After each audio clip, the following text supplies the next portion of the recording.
So one of the issues I've run into while traveling for work is still being able to get consistently good training in. And I'm not talking about towel rows in the hotel bathroom, but many people don't look forward to having to figure this out as they're worried that their training is going to suffer while on the road. Now, personally, I found that being able to go to new gyms and new environments not only greatly improves my own training when I get home, but also improves otherwise boring work weeks. Now, let's talk about some ways that you can make sure you're setting yourself up for success. Now, simply put, you need to plan ahead. Now, this might not be as big of a deal for you if you're a member of a chain gym that has locations all over, Planet Fitness, but for many of us, these gyms don't offer equipment that caters to our needs. Or we're not existing members. If it's a 24/7 gym and you need a key card or a passcode to get in, it's really hard to just get a day pass if you're not already an existing member. Now, you likely know where you're going for work well before getting there, so start scoping out where you can train online in advance. Now, many gyms these days have social media presence that you can find on Facebook and Instagram, and I really find that these are a better resource than going to the company website where you're just looking at the marketing shots because you get a real feel for who's going to the gym and the equipment that they have in place. I say that fully aware that sometimes when I call into a gym and they tell me that they're powerlifting friendly, only to show up and find out I can't do deadlifts or they only have high temp bumpers and you can't really go past 405 pounds on a barbell. So definitely make sure you do your due diligence with this. You can also go ahead and look on websites like the USPA or USAPL sites that have certified gyms for their federation, as oftentimes, again, if you compete in powerlifting, more than likely those gyms that are certified will have all the equipment that you need, which can be very helpful. Now, it's probably a good idea to try to find gyms within a certain radius of where you're staying or working. Now, this way, getting to and from the gym doesn't become a huge ordeal or really a time suck. And personally, I found going to the gym first thing in the morning when it opens to be the best way to ensure that I go. I usually have after-work events that I have to attend, and these events usually involve alcohol and lots of food, and it's not the lightest of fares. So after a long day at the office and filling my belly with booze and food, it's really hard and tough to find motivation to go and actually lift.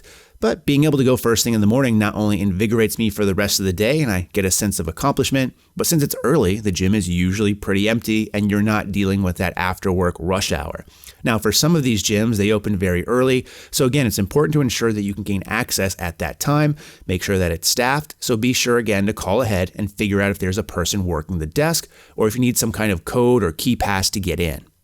Now, sometimes gyms don't publicize that they offer day passes, so again, calling in and discussing it with them beforehand can really help you out. One of the things I like to do is tell them that I'll probably be going several times during the week, so I ask about what other better rates they can offer, whether that be a weekly pass, whether that be like a punch card. If I know I'm going to be traveling to that area frequently throughout the course of the year, you get like a 10 punch card for something that would be much less than buying 10 individual day passes. Or if you really want to go about it an interesting way, you might even just say you're new to town and you're looking to try out gyms and you could get out of it without paying anything. But I don't like to go that route because chances are I'll probably be back to that gym at some point. Now, when actually going to train, I try to make sure I'm not at a point in my programming that's putting me at or very close to max intensity. So if I have RPE-based work, I'll usually scale back by 1 or 2 numbers. So an RPE 9 would become a 7 or 8. And I'll typically also cut back on a lot of the volume just to make sure that I'm not overly fatigued during the course of the week or setting myself up for failure when I get back.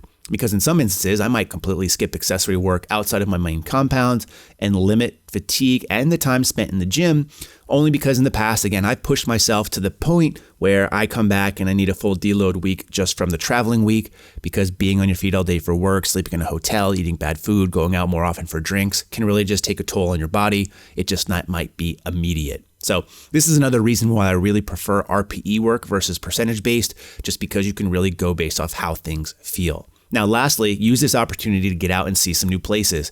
Surprisingly enough, even though I love spending time in my basement or garage, I love getting out into new environments and, more importantly, getting my hands on new equipment. So being able to use things I was hesitant about buying has been a huge benefit to me, as I'm less likely to buy something after I've known I've used it and I can know if I like it or if it sucks, versus just looking at it online and thinking I'll like it only to get it in to find out that it's not what I thought it would be. So whether this be plates, bars, pieces of equipment, all sorts of different things, it's really fun to experiment, and this is a good time to kind of mix things up and break up sometimes what can also be a pretty monotonous and boring normal training cycle day in and day out. So these are just a few things that have helped me. Hopefully they help you too. As always, thanks so much for watching and stay big.